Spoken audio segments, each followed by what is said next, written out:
Dirty dishes and broken plates. These are what Bilbo Baggins hates, and the older I get, the more I find myself agreeing with him.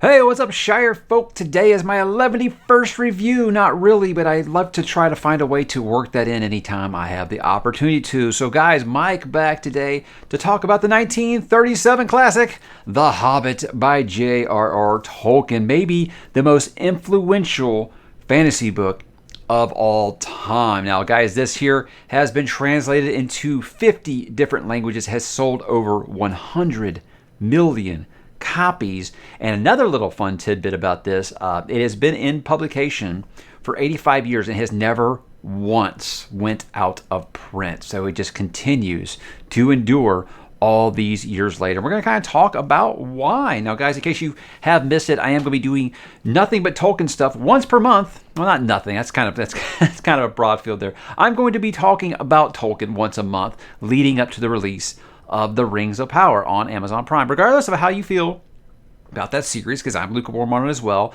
I feel like this will be the first time since maybe the Hobbit trilogy ended where you'll get some new readers possibly wanting to check out Tolkien for the first time. So I want to kind of have that, material here for them to go back to if they would like to know if this is something that's going to be for them or not. So guys, this is the book that began the larger universe known as Middle Earth. But has it held up? Well, let's talk about it, guys. We're going to begin like usual talking about what is this book about. Now, hobbits, a race of small, human-like creatures, characteristically value peace, simplicity, and cozy homes, yet are capable of incredible feats of courage and resourcefulness. The former applies to Bilbo Baggins at Bag End in the Shire, preferring to stay home with his teas and some good books. However, he is persuaded to join Thorin and his 12 dwarfs to recover their stolen treasure, which is guarded by the dragon Smaug.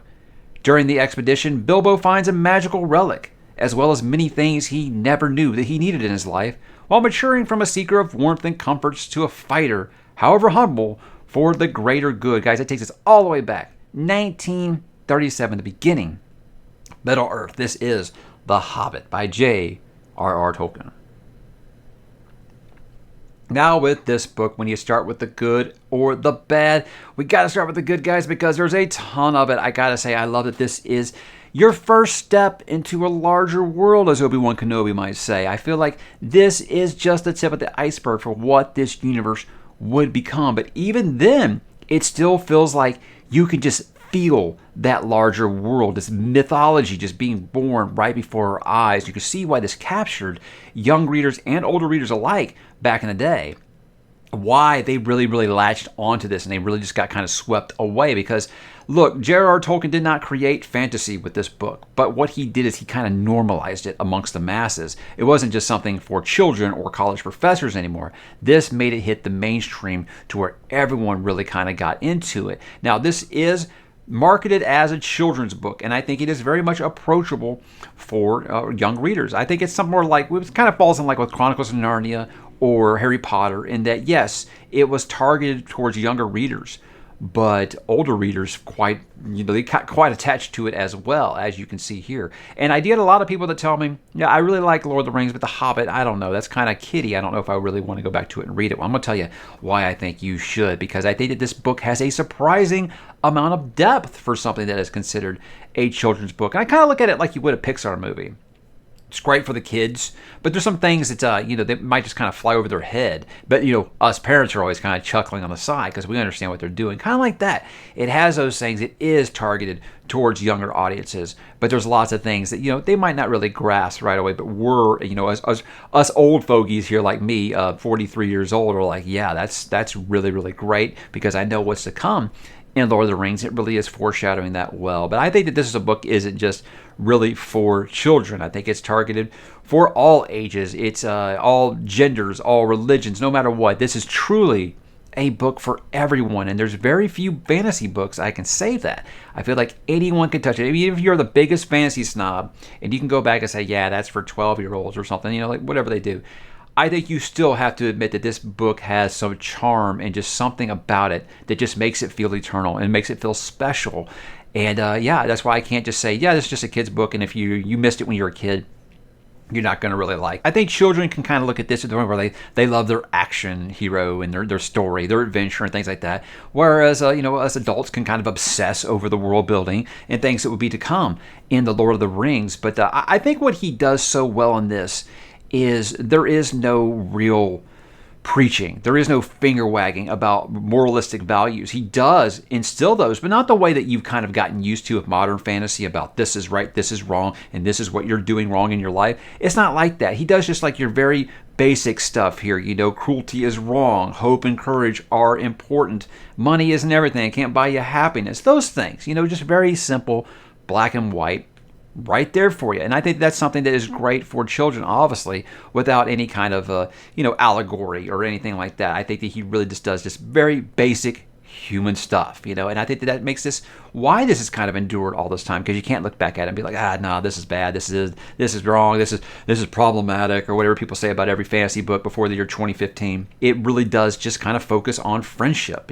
family, a sense of belonging, and the journey. And that's what's kind of just made it last this long. Bilbo, I think, is very lonely at the beginning of this book, and he doesn't really, admit it to himself, but, he does kind of long for something more than what he's doing on the day-to-day here. And that's why, Gandalf's able to just give him a little nudge out the door, as he puts it, and all of a sudden, boom, we are swept away on an adventure. I think what he really goes through the journey in this is he learns what it's like to be a key part to something important. It can be a personal journey, but it's also, as you can see, this is the kind of the setting, the ground for what would to come in the Lord of the Rings. And I think that seeing that up front, with someone who's just been sitting around reading books and drinking tea and stuff like that, and seeing what the world is like outside of your homeland, and getting that greater sense of adventure and belonging, and of course being important amongst a group of friends who become brothers. That's very much, I think, the theme here. You got a lot of self-discovery, but I really think friendship is the true thing here. The journey of self-discovery, learning what it means to belong. And that's something that Bilbo very much needs in his life. But I think that something really great about this is the action is pretty nonstop for Tolkien. If you're one of those people who thinks that Tolkien spends too much time describing landscapes and things like that, sure, that's here, but it has a lot more action, I think, than even the Lord of the Rings trilogy does. Now, Lord of the Rings trilogy has some great action. I just think it's at a faster clip here. Obviously, this is kind of the red meat that kids were kind of looking forward to, what made Harry Potter kind of click with them. So, they got the dragons, the trolls, the goblins, the wizards, the wargs, all that stuff. All the stuff that kids want to see, the magical swords and stuff like that. That's all the stuff I think that really drew a lot of people with short attention spans in. And let's be honest, guys, kids have short attention spans when they're reading a book without pictures maybe for the first time. Now you got illustrated editions and things like that. So that term doesn't really apply too much anymore. But when I read it for the first time, it was one of my first books without pictures. But I also got to say, the mentoring aspect of this, Gandalf as a mentor figure, something that's kind of been a carbon copy for just decades now. But I love that he is almost like a father figure in that he's caring and compassionate, but he's also he's not above a little grumpiness from time to time. And, he's very much almost like a mythical figure, almost like a Merlin would be in this story. But, he is very much, in the end, very human, just as we find that hobbits are. And I think it's just a great thing. And one of the best things about this, guys, and many people wouldn't consider this a positive, I do, there's no forced love story. I think that's what really harmed the movie, them trying to just shove a forbidden love story in it. One of the many things, but that's a different conversation for sure. But this is really just a story that is about friendship. It is about a band of brothers. It is very much about the journey and learning to trust one another, learning to trust yourself. That's all the importance that we have in this story that does not rely on having to have a love story. Now, if this was today, we'd have to have a love story kind of shoved in here. So I consider that a positive. You get a little bit of a romance in The Lord of the Rings or whatever, but still, again, nothing like you would see today. And I think that that's what kind of has made this, the journey stay and the friendship stay pretty much the focal point of this series. Now, is everything perfect? Of course not, guys. Not even Mr. Tolkien could write a perfect book. That's debatable, though, of course. Now, when I talk about the not so good or the bad or however you want to put it, these aren't necessarily things that I found bad. It might not work for you. I got to kind of talk about it. It can be tough guys, to differentiate the 13 dwarves in this story. Now, obviously, you're going to know who Thorin is. You're probably going to know some of them. You're going to know Balin, because I think he kind of established a unique friendship with Bilbo. But you got a lot of them here. And a lot of their names rhyme, Killy, Philly, Ori, Dory, Nori. It can kind of get confusing. Also, when it seems like the characters whose names rhyme never have a scene independent without the other one near in the book. So they can get kind of confusing sometimes. Or you just kind of say, okay, that's those three, that's those two, that's these three.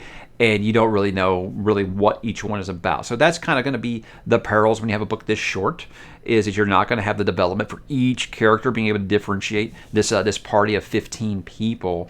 But I think that can be something that I would kind of say is a knock against it. And again, like I said, because their names rhyme, that makes it a little harder. Another thing is, if you've read Lord of the Rings already and you're like, should I go back and read The Hobbit? Well, I think yes. I think it might not have the same effect on you, because you are going to notice a very big difference between the writing, because Lord of the Rings was originally intended to be a follow-up children's story, just like The Hobbit was. But obviously, the span of time it took to write it, Mr. Tolkien changed himself during that time, and he kind of grew to what it became. So it might be a little jarring for you to go back to. I would say look at it, as a prequel if you've done it that direction. And I don't think that you can really be disappointed. You want to know more about Bilbo. It might not be quite as, some things about the Lord of the Rings trilogy can be kind of dark and depressing a little bit. You're not going to get that very much here. It is very much optimistic. That isn't to say that bad things don't happen. That is one thing I think has kind of gotten twisted, is that, when Tolkien stories, nobody dies. That is not true, and it is not true in this story. So you can be set up for some heartbreak if you go into it expecting nothing but plot armor. Some things will kind of bring it down that way. And this is kind of one of the weirdest criticisms that people get. It doesn't bother me at all. The book has a lot of songs, and I know a lot of people will be like, oh yeah, whenever there's a song, I just skip it. I kind of treat those like you would an epigraph in like a Malazan book or something. Do you have to read it? No. Does it change anything? Not necessarily, but I do think that he plants some things in there that kind of help flesh out and build the history of his world and stuff. And that's something that obviously would be built upon in Fellowship of the Ring and beyond. But with this, I think it's fun. Like I said, the dirty dishes, broken plates, these are what Bilbo Baggins hates. It's just things that's just kind of fun. I don't really take it too seriously or to not really anything that's going to bring the story down for me. Just got to understand that these guys don't have a lot of entertainment like you or I. They can't just pop on Netflix. What they do to entertain themselves, they sing and they dance, especially hobbits. They drink, they eat, they sing, and they dance.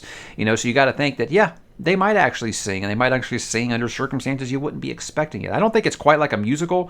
They're not like fighting the spiders in the forest and like, hey, let's go into a song and dance number. I never think it's quite to that point. The stakes are still huge when they matter. But, I do think that some people might be kind of off-put by the songs. But again, guys, I think you can skip them. It's not going to ruin the story for you. So I can't really consider it that bad of a thing. But people have strong opinions about it. But guys, why I think that you should read it if you're interested in going back to the roots of modern fantasy. Yes, modern fantasy. I think everyone just kind of pigeonholes this as just, it's traditional fantasy, and fantasy is just so different now. This is aged. I don't believe so. I believe that every modern fantasy author that you read today and love, just about all of them, they cut their teeth on this story. And you can go back and you can see a lot of those influences. I think for example, Michael J. Sullivan, the book 2 in J.R.R. Revelations, which was Avanpartha, very much felt like an homage to The Hobbit, for sure. So I think you can find that a lot of things that really you can see this was an influence for. So why I've always said it's very important to read, the pillars of these genres. This is it, guys. This was the foundation. This was the building block that just about everything that we read today was built upon. So I think you kind of owe it to yourself to do that. But like I said, he didn't create this genre, but I think this is a story that normalized it and gave the genre staying power. So it's always going to be important for that reason. I also think, guys, if you have young kids, this is a great book to share with them, be it you reading it to them, be it you reading it together, whatever. I think this is an amazing book for you to share with them, or if they're the age where they're ready, to get out of the books with pictures and read some stories that are just words. Perfect. I can't think of a better starting place. When I talked about the fantasy series that I think that is good for beginners who have never read much fantasy before, this is perfect. I don't care what age you are, this is a perfect gateway. And it is a gateway to fantasy, guys. This was my first one, and I think it was a lot of people's first one. So I think that there's going to be lots of things that you can kind of use there. And I think if you just kind of want a getaway, I mean, we read so much modern fantasy now that's just so much muck. It's just crawling around the mud. It's so depressing. It's so devastating, so dark and dour and hopeless. I think that it's fun every once in a while to go back and read a story like this where hope and courage and optimism are key ingredients to the story. And this is definitely that. Yeah, like I said, there are some bad things that happen, but overall I say the tone is mostly optimistic. And I think that we need a little sunshine in our lives once in a while, guys, and this is going to be the best example of that. So a fantasy gateway, and I think readers of every generation have really kind of given credit to this as what got them into fantasy, including myself. And that brings me to my final thoughts on this, guys. Now, I reread the Lord of the Rings trilogy every few years. I probably would have read it again. I read it again in 2019, and I probably would have read it again since if I didn't start this channel and I got busy with other things. It was just one of those things that I've read the trilogy 7 times in my life now. I love it. I adore it. But I don't go back and reread The Hobbit every single time. And I don't really know why. It's just one of those things. I just never really do. I say, hey, I love Fellowship of the Ring, and I'll just kind of pick it up and start reading it. Next thing I know, hey, I'm starting Return of the King today. That's kind of how it always really felt. But I think the last time that I had reread it was 2012, right before the movie came out. And I still was like, it's fine. It's fine. But I read it again when I got this, and that was early last year. And I was just blown away by how much I really did enjoy it and how charming I really still find it. Just an incredible, incredible journey.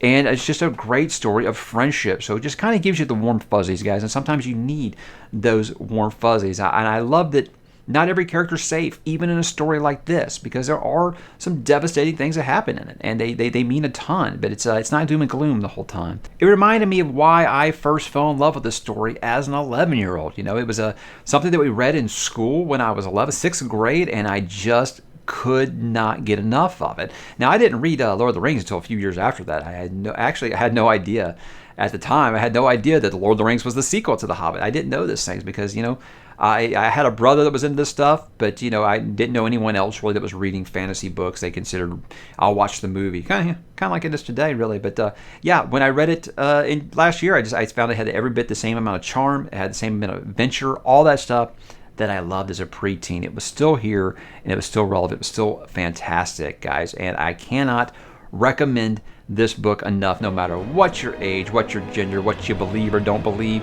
It's pure escapist fantasy, and I think that you'll have a great time with it if you haven't done it yet. So it's still worth your time very much in 2022. So, guys, that is all I have to say about The Hobbit for now, because soon I am going to be having a spoiler talk about The Hobbit. Now, this is going to be a discussion.